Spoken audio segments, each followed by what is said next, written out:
Thank you so much, Liz, for the slightly unexpected, but I am very grateful to be asked to be here today and to address this amazing crowd. Thank you to Liz. Isn't she amazing?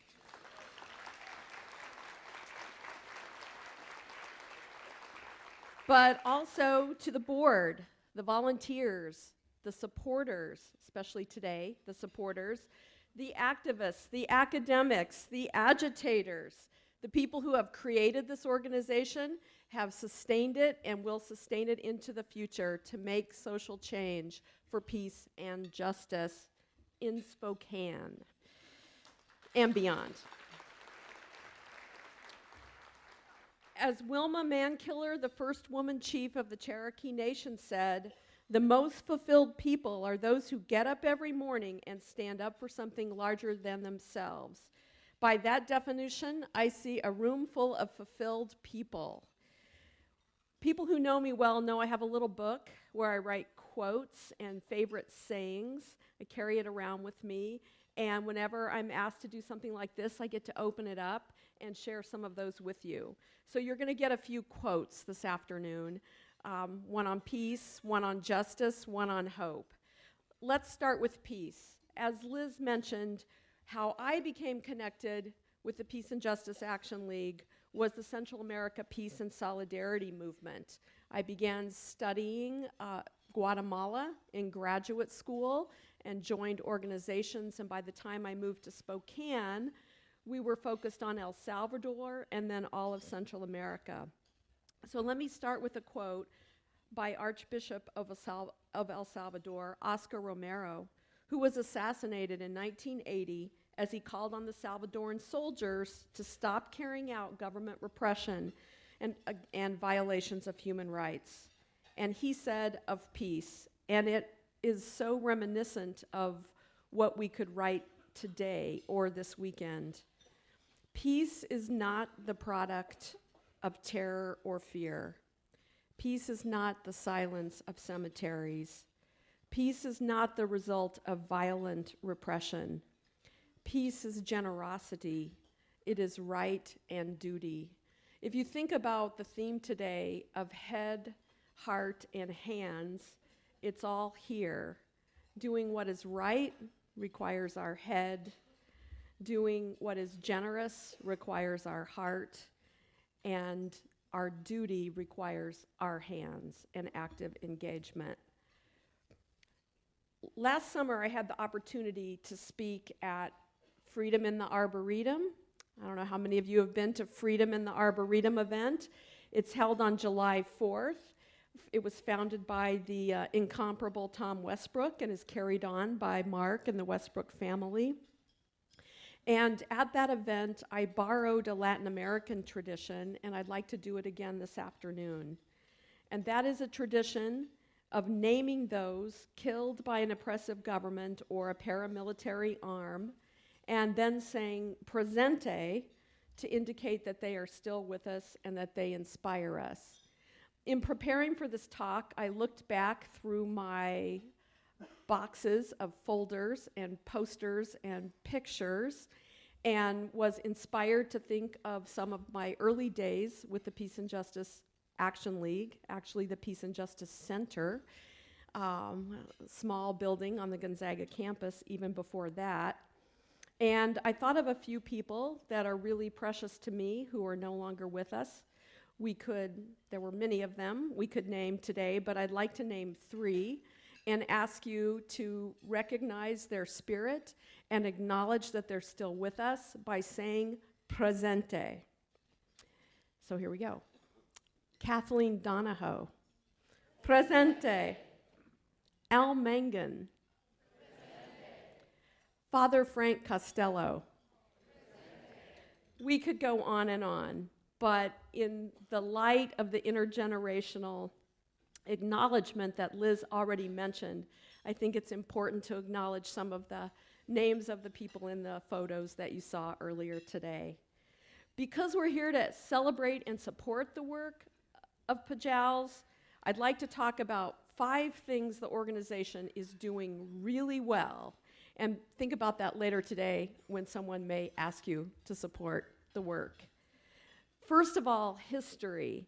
We're keeping and capturing and transmitting our history. And we now have over 40 years of PJALS and the Peace and Justice Center before it. And I want to thank this organization and the volunteers who have archived it in print and in video. After all, wasn't Rusty Nelson a blogger before there were bloggers? Because progressive social change takes a long time, and it doesn't always move in one direction. In 1993, I was able to vote in the state legislature for a bill banning discrimination based on sexual orientation. But only a few short years later, the state legislature passed the so-called Defense of Marriage Act. It was vetoed by the governor, and a veto was overturned, enshrining it in our law. And then several years later, I got to be part of passing the bill that created marriage equality in Washington State and seeing that signed by the governor.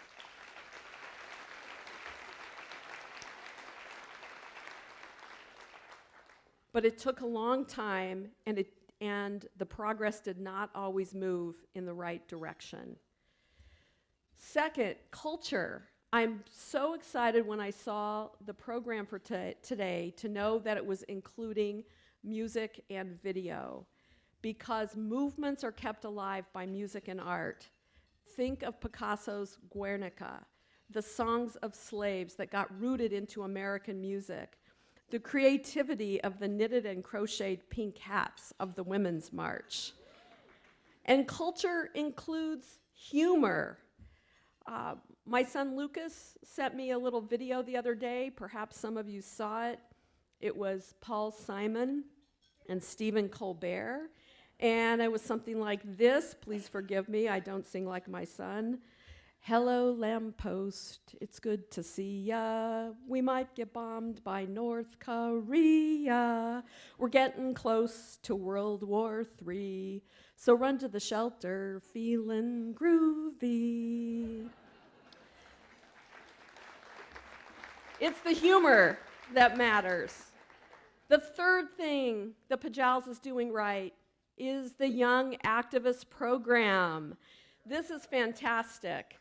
Again, thank you to those who have put this together and participated in it, and that are really nourishing and cherishing the views we get from our young activists.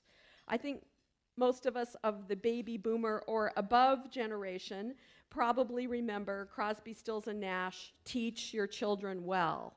But the lyrics I like best in that song are the ones after that verse that say, "And you of tender years can't know the fears that your elders grew by.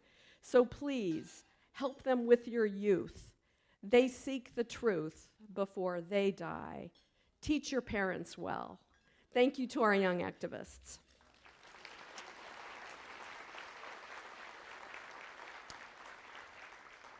Fourth, PJALS has a pretty big tent. Not the biggest tent, but there is room here for people of faith and people, as John Weaver of the Unitarian Church used to say, I'm a zero-tarian. Remember Spokane's Christian Coalition, which was before the national one that was of the conservative bent, that was, in fact, people of faith that joined together as progressives. The people in PJALS caucused for Bernie, they caucused for Hillary, they voted for Jill Stein, they didn't vote at all. And that big tent is what we need right now in order to turn things around. Number 5, PJALS is literally the cradle for Spokane of the movements for progressive political change, protection of human rights, and standing up against violence at all levels, including war. and we need movements. Movements make progressive politics possible. Successful movements turn tiny drops of individual courageous actions into a mighty river of social change. Individual actions, like coming out to your parents as a gay teenager, or being the person that an LGBTQ teenager can come out to. Holding a sign, wearing a button, taking an action. I still remember the first time I wore a button on campus at the University of Illinois that said 69 cents, which stood for the wage gap between men and women at the time. And I remember getting the response, "You're not one of those feminists, are you?" Connection between movements is what and progressive politicians is what changes laws. And I just want to acknowledge that there's one issue that PJALS has been involved in throughout this entire course of its history that we have yet to see sustainable change in, but which I believe is coming, and that is on the death penalty. Thank you, PJALS, for your work on that issue.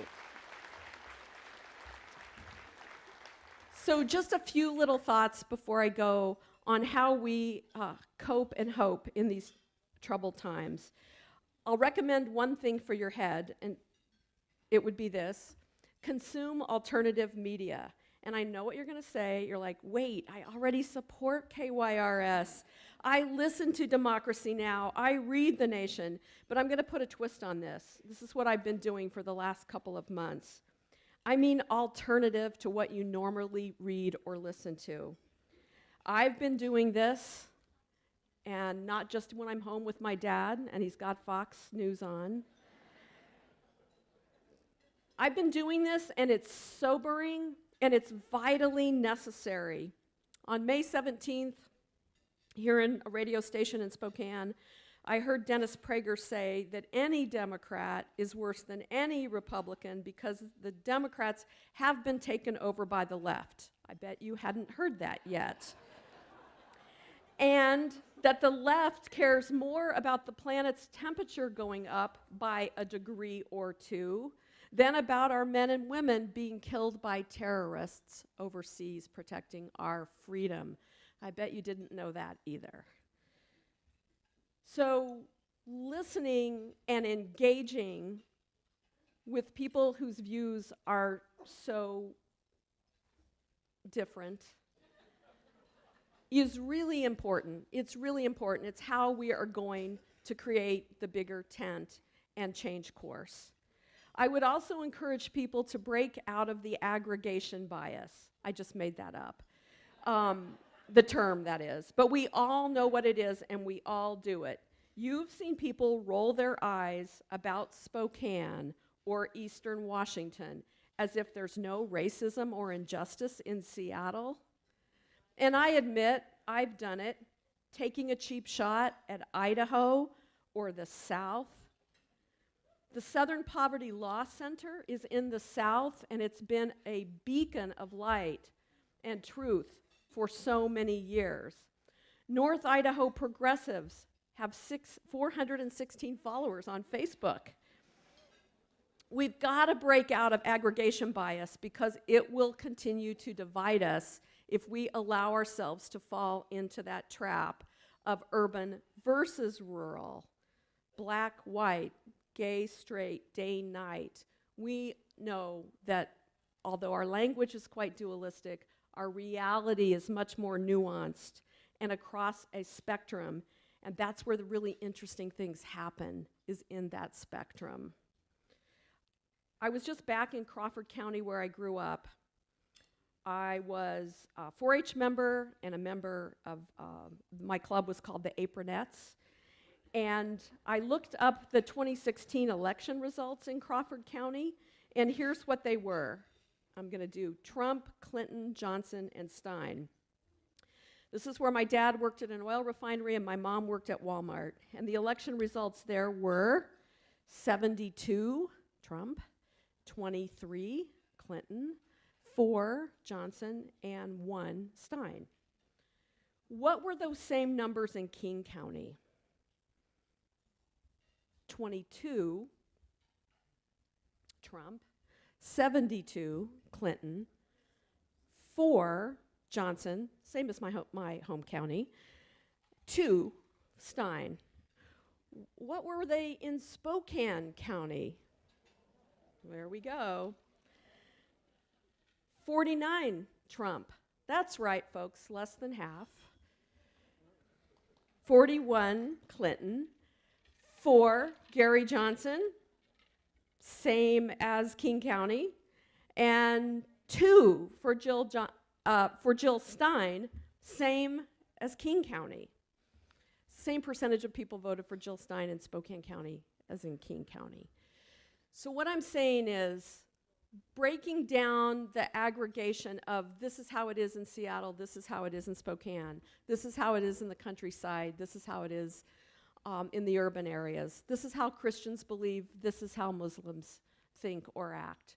Those are the things that we know we have to continue to fight against in ourselves as well as in our culture and in our country and in our world.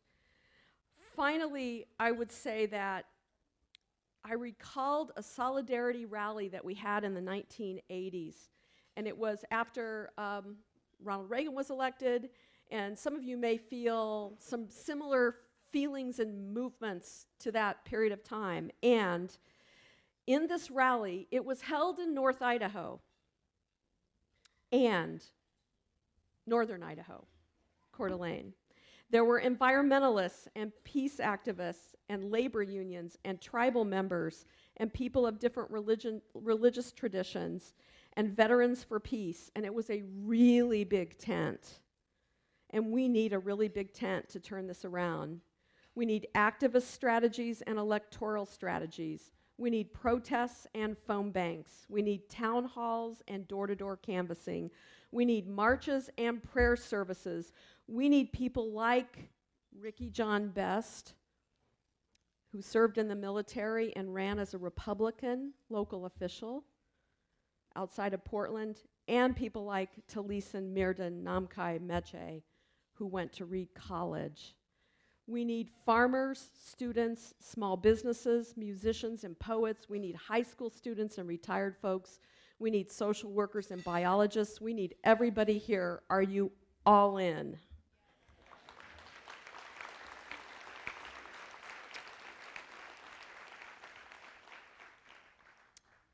When I lived in Boulder, Colorado, I was part of a group that started a book and record collective, Vinyl, of course. And we were known as Left Hand, and you might think it stood for our politics, but it stood for Chief Niwot, who was the tribal leader of the Southern Arapaho people. And we brought Howard Zinn to speak, and I'd like to close today with a quote from Howard, who wrote The People's History of the United States. "To be hopeful in bad times is not just foolishly romantic.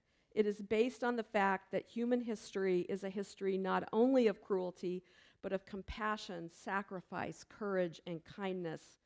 What we choose to emphasize in this complex history will determine our lives. If we see only the worst, it destroys our capacity to do something. If we remember those times and places, and there are so many, where people have behaved magnificently, this gives us the energy to act, and at least the possibility of sending this spinning top of a world in a different direction. And if we do act, in however a small a way, not that I want your contribution to PJALS to be small today, we don't have to wait for some grand utopian future. The future is an infinite succession of presents, and to live now as we think human beings should live, in defiance of all that is bad around us, is itself a marvelous victory. Let's go out and have a marvelous victory today and in the days to come."